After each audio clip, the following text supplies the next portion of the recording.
Good morning, students. In previous lecture, we learnt about scalar and vector quantities and few definitions of vector algebra. Today in this class, we will learn about position vector and displacement vector. Students, as we know, position vector, position means the particular point where the object is kept. So first of all, we will learn about position vector. What is position vector? Position vector, it is the particular point where the object is kept. हम position मतलब एक object, एक vector की किसी time पे position क्या है, हम उसको क्या बोलते हैं? Position vector. It is the particular point where the object is kept. For example, मेरे पास 2 dimensional एक्सिस है, x axis and y axis. ठीक है, x एक्सिस और y एक्सिस पे देखो, हमें वेक्टर तो पता है. वेक्टर को हम कैसे डिनोट करते हैं? वेक्टर इज दी, ये हम ऐसे डिनोट करते हैं वेक्टर को डायरेक्शन के साथ. फिर जो फ्रंट पार्ट है इसको हम क्या बोलते हैं? हेड. और ये बैक पार्ट को हम क्या बोलते हैं? टेल.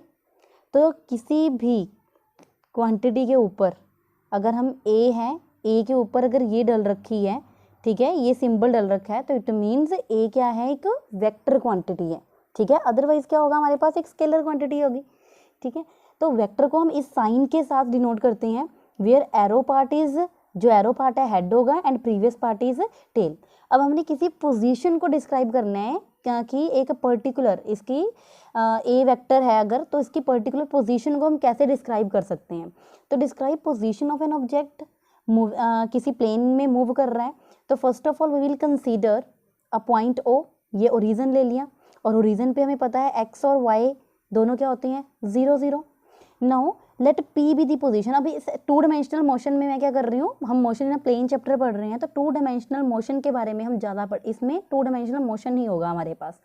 तो 2 डायमेंशनल मोशन में हमारे पास फर्स्ट ऑफ ऑल मैंने इस मोशन, इस एक्स एक्सिस और वाई एक्सिस के इन बिटवीन एक पॉइंट कंसीडर कर लिया, दैट इज पी. ठीक है, let P be the position of object at particular instant of time. This is the position of an object. What we will do now? Now देखो, P position है, O पे तो 0 0 point होंगे, but here at P point position will be X और Y. ऐसे position को denote करेंगे ना, एक्स का पॉइंट होगा और वाई का पॉइंट होगा. ठीक है, now we will join O with P, join O with P by a straight line. और जो ये स्ट्रेट लाइन है इसको मैंने एरो के साथ ऐसे मार्क कर दिया. ठीक है, now this means arrow head जो है, देखो अब ये ऑब्जेक्ट ऐसे मूव कर रहा है ना, ओ से पी तक मूव कर रहा है, मतलब जो इसका फ्रंट पार्ट है वो मूव कर रहा है. एरो मीन्स जो हेड है एट पी साइड आ गया, इट मीन्स ये ऑब्जेक्ट ऐसे मूव करता जा रहा है इन आगे फॉरवर्ड डायरेक्शन में. So then vector O P vector, देखो जब मैंने इस पोजीशन को डिस्क्राइब कर दिया ना, तो जो ये ओ पी, ये इसकी पोजीशन है, पी की पोजीशन क्या है? From origin. उसको हम कैसे डिस्क्राइब करेंगे? With R vector. ठीक है, so this is the position. Position कैसे हम डिनोट करेंगे? आर वेक्टर के साथ. और आर वेक्टर है क्या? आर वेक्टर देखो, R vector is equal to X Y 0 0. तो हम कैसे, हमने 10 तक भी हम डिस्टेंस फॉर्मूला के साथ फाइंड कर सकते हैं, फाइंड कर लेते हैं point, that is x minus 0. बस अब हमारे पास वेक्टर क्वांटिटी है. अब मुझे यहाँ पे क्या लगाना है? I cap, Y minus 0 into J cap. Where I cap and J cap क्या है यहाँ पे? X minus 0. आई कैप का मतलब है कि ये यूनिट वेक्टर है अलोंग एक्स एक्सिस, और y minus 0 into J cap लगाया मैंने. जे कैप का मतलब है कि ये यूनिट वेक्टर है अलोंग y एक्सिस. तो आर वेक्टर को मैं कैसे डिफाइन कर दूंगी? That position vector is equal to X I cap plus Y J cap. Means अब पोजीशन वेक्टर क्या है? It gives the straight line distance of object from reference point. ठीक है, रेफरेंस पॉइंट क्या हो गया? ओरिजिन. अगर हम पोजीशन वेक्टर को डिफाइन करेंगे तो पोजीशन वेक्टर को डिफाइन कैसे करेंगे? It means it gives the straight line. एक स्ट्रेट लाइन है फ्रॉम दी रेफरेंस पॉइंट, और जहाँ पे है कहीं से भी पॉइंट पे हम फाइंड कर सकते हैं. अगर मेरा ऑब्जेक्ट यहाँ पे होता, ए पे होता, तो मैं ओ से लेके ए तक की जो मेरे पास है, ये क्या आ जाता है? इसका पोजीशन वेक्टर आ जाता, जो मैं इसका डिस्टेंस मेजर कर लेती इन दोनों के बीच में. सो this is the position, position means a particular point, एक प्लेन के अंदर किसी पर्टिकुलर पॉइंट पे मैंने ऑब्जेक्ट को रखा हुआ है, तो उसके पास जो प्लेन में रखा हुआ है, जिस प्लेन में रखा हुआ है, एक्स वाई में रखा हुआ है, वाई जेड में, जेड एक्स में, तो ऐसे ही उसके पास पॉइंट्स आ जाएंगे। ठीक है, आर वेक्टर को हम फाइंड कर सकते हैं with the help of this x2 minus x1, y2 minus y1, और x2 यहाँ पे x है, y2 यहाँ पे y है, और रीजन के पॉइंट क्या है 0 0। So a position vector gives the straight line distance, a position vector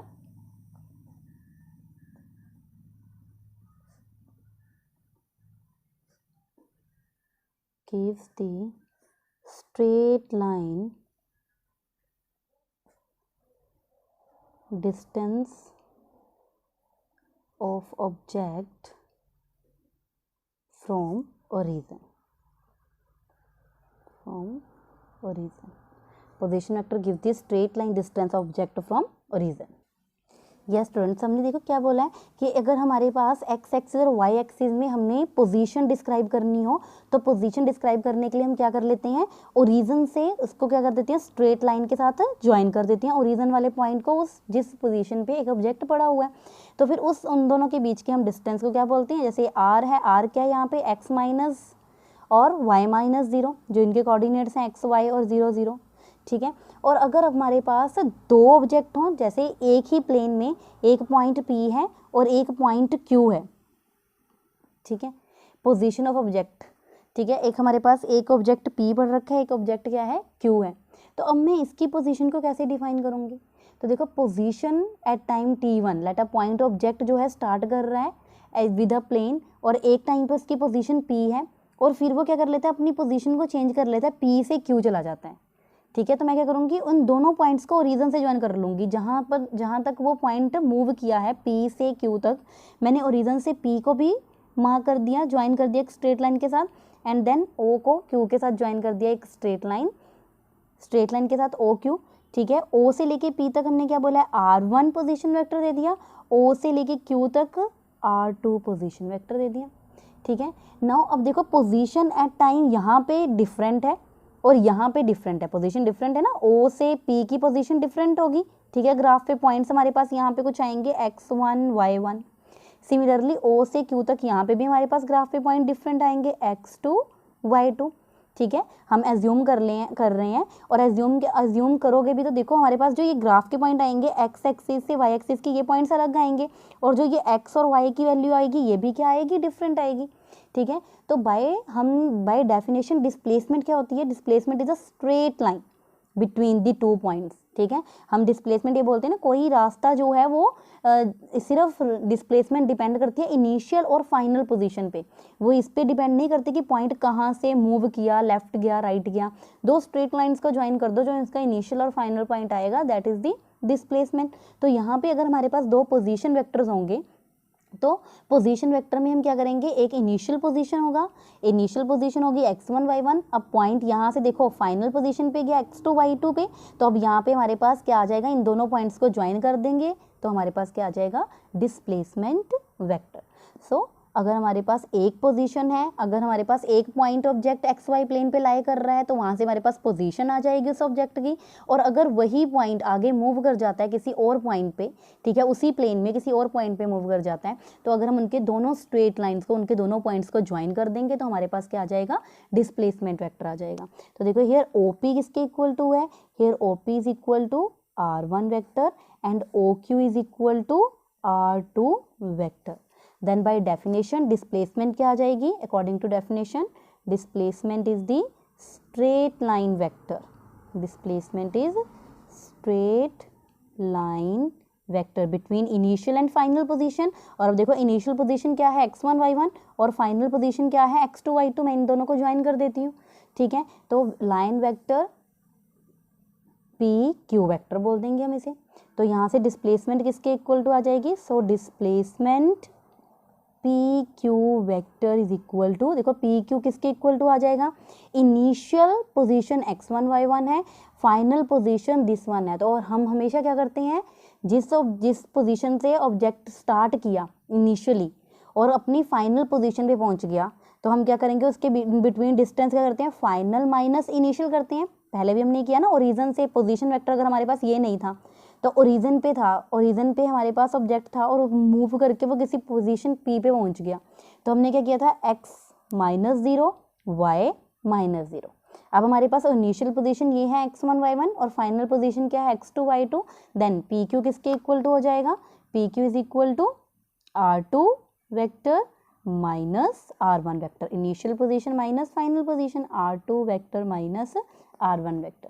अभी R1 की वैल्यू क्या है x1 y1, R2 की वैल्यू क्या है x2 y2, मैंने इनकी वैल्यूज पुट कर दी।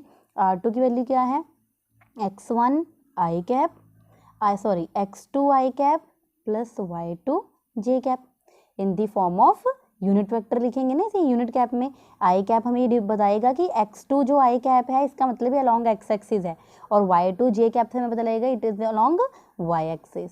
देन R1 की value x1 I cap plus y1 j cap. अब देखो मैं आई कैप वाले अगर पॉइंट्स इकट्ठे कर दूँ यूनिट वेक्टर्स को, तो हमारे पास क्या आ जाएगा x2 minus x1 I cap plus y2 minus y1 j cap. So this is the displacement in the term of position vector. Displacement को भी हम क्या कर सकते हैं, डिनोट कर सकते हैं। So now students, our next topic is multiplication of vector by real number. How we multiply a vector by a real number? So now the product of vector a vector अगर हम देखो multiply कर रहे हैं एक vector की किसी real number के साथ, ठीक है। तो रियल नंबर क्या है, मैंने रियल नंबर को ले लिया n, ठीक है, और वेक्टर क्वांटिटी है, वेक्टर क्वांटिटी मतलब ए वेक्टर ले लो, ठीक है। देखो मैंने तुम्हें बोला ना इस साइन से हमें पता लग जाएगा कि ये क्वांटिटी क्या है, वेक्टर क्वांटिटी है, ठीक है। मैं किसी भी नंबर से उसे मल्टीप्लाई करूंगी तो वो क्या बन जाएगा, n इंटू ए वेक्टर, मतलब जो उसका मैग्नीट्यूड है, इट्स मैग्नीट्यूड। देखो वेक्टर क्वांटिटी के पास क्या होता है, magnitude as well as direction, magnitude और डायरेक्शन दोनों चीजें हैं, ठीक है। और मैग्नीट्यूड भी होगा डायरेक्शन भी होगा, तो इट मीन्स कोई नंबर तो होगा ही ना। वेक्टर क्वांटिटी अगर मैं बोलूँ कि जो फोर्स है वो 7 न्यूटन की एक्ट कर रही है अलोंग डाउनवर्ड डायरेक्शन, ठीक है, तो 7 जो है उसका मैग्नीट्यूड है। और अगर मैं इसको किसी रियल नंबर के साथ मल्टीप्लाई कर दूं, तो रियल नंबर के साथ मल्टीप्लाई कर दूंगी, इट मीन्स मैंने इसको मल्टीप्लाई कर दिया 2 के साथ, तो जो फोर्स है वो कितने न्यूटन की बन जाएगी, it becomes 14 Newton. It means the product of vector a vector with real number which is n is another vector। ये हमें क्या वेक्टर देगा, अगर हम a वेक्टर को n के साथ मल्टीप्लाई करते हैं तो हमारे पास जो नया नंबर आएगा वो किसके इक्वल टू आ जाएगा, n into a vector. It means हमारे पास जो मैग्नीट्यूड है टर्म का वो क्या है, n times that of a vector, n times बन जाएगा a वेक्टर के। एंड डायरेक्शन डिपेंड करती है कि जो हमारे पास नंबर हमने कैसा मल्टीप्लाई किया है, ठीक है। It means direction is same और opposite of A vector. Magnitude तो देखो डबल हो गया, मैग्नीट्यूड भी डिपेंड कर रहा है, n टाइम्स मैग्नीट्यूड हो जाएगा। एंड डायरेक्शन सेम और opposite that of A vector depending upon n is positive और नेगेटिव। ये डिपेंड करता है depending upon n is positive और नेगेटिव। ये n पे हम जो नंबर मल्टीप्लाई कर रहे हैं उस पर डिपेंड कर रहा है कि हमने पॉजिटिव नंबर के साथ मल्टीप्लाई किया है कि नेगेटिव नंबर के साथ। फॉर एग्जांपल हमारे पास ए वेक्टर है, कोई ए वेक्टर है, एग्जांपल ले रही हूँ, ए वेक्टर इज इक्वल टू, ये ए वेक्टर है, ठीक है, के और एल तक, ए वेक्टर इज इक्वल टू के L vector. It is multiplied by 2, के L vector is multiplied by 2। It means its magnitude increases, it becomes 2 times। के एल को मैंने 2 के साथ मल्टीप्लाई कर दिया, इट मीन्स इसका मैग्नीट्यूड क्या है, ये मैग्नीट्यूड होता है ना, यहाँ से लेके दिस इज के, यहाँ से लेके एल तक के पॉइंट के बीच का हम क्या बोलते हैं, मैग्नीट्यूड होता है। अब ये के एल को अगर मैं 2 के साथ मल्टीप्लाई कर दूंगी तो ये 2 टाइम्स बन जाएगा, डबल हो जाएगा, ठीक है। तो के एल को 2 के साथ मल्टीप्लाई किया तो इट मीन्स ये जो लाइन है ये इंक्रीज होगी, ठीक है, कहाँ तक, फॉरवर्ड डायरेक्शन में इसलिए गई है, सेम डायरेक्शन में गई है। मैंने कहा ना direction depends upon weather n is positive और नेगेटिव। अब मैंने पॉजिटिव नंबर के साथ मल्टीप्लाई किया है तो direction will remain same, direction उतनी होगी, बस मैग्नीट्यूड इंक्रीज हो गया, डबल हो गया, इंक्रीज डबल हो गया, 2 टाइम्स हो गया। इट मीन्स 2 इंटू के एल किसके इक्वल टू हो गया, मेरा जो ए वेक्टर चेंज हो गया एम एन वेक्टर में, ठीक है, डायरेक्शन सेम बिकॉज एन जो हमने नंबर मल्टीप्लाई किया है वो क्या है, पॉजिटिव। और नेक्स्ट एग्जांपल लेते हैं, if it is multiplied by a negative number, अगर मैं ए वेक्टर को किसी नेगेटिव नंबर के साथ मल्टीप्लाई कर देती हूँ, फॉर एग्जांपल ए वेक्टर जो है मेरे पास ओ पी वेक्टर है, A vector is O P vector, O P है ये O, A vector is O P vector, ठीक है। और मैंने ए वेक्टर को मल्टीप्लाई कर दिया किसी नेगेटिव नंबर के साथ -2 ओ पी वेक्टर, ठीक है।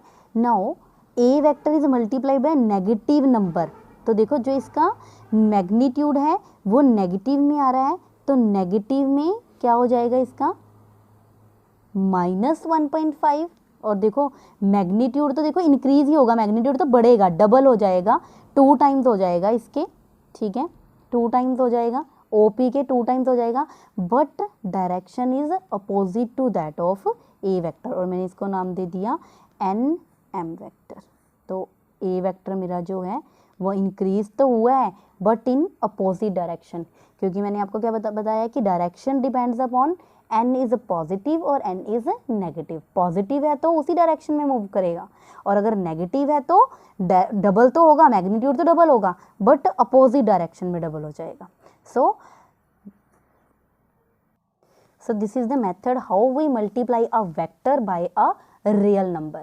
Now in next topic is how we multiply a vector by a scalar, means multiplication of vector by a scalar quantity। देखो अभी हमने पढ़ा वेक्टर को अगर हम रियल नंबर के साथ मल्टीप्लाई करते हैं तो उससे क्या होता है, उसका मैग्नीट्यूड भी डबल हो जाता है और उसकी डायरेक्शन में भी क्या आता है, चेंज आता है। It depends upon n is positive, जो नंबर हमने मल्टीप्लाई किया है वो पॉजिटिव है या नेगेटिव है।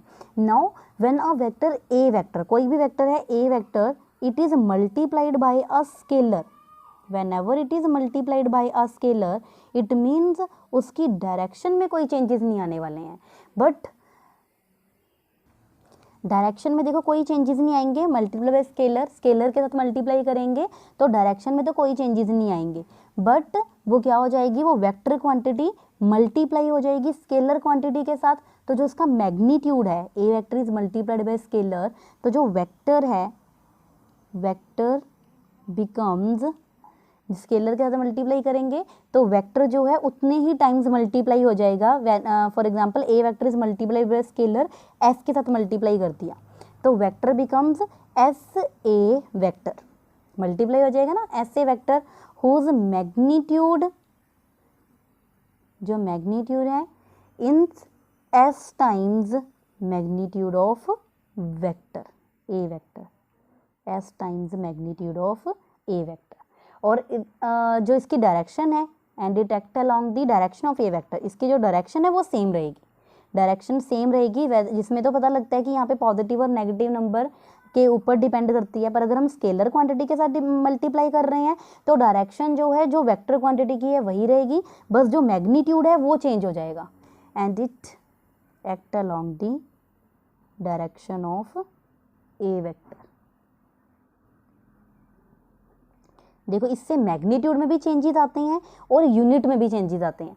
फॉर एग्जांपल देखो एग्जांपल लेते हैं, अगर एक्सेलरेशन है मेरे पास, for example if acceleration is multiplied by force, ठीक है, अगर एक्सेलरेशन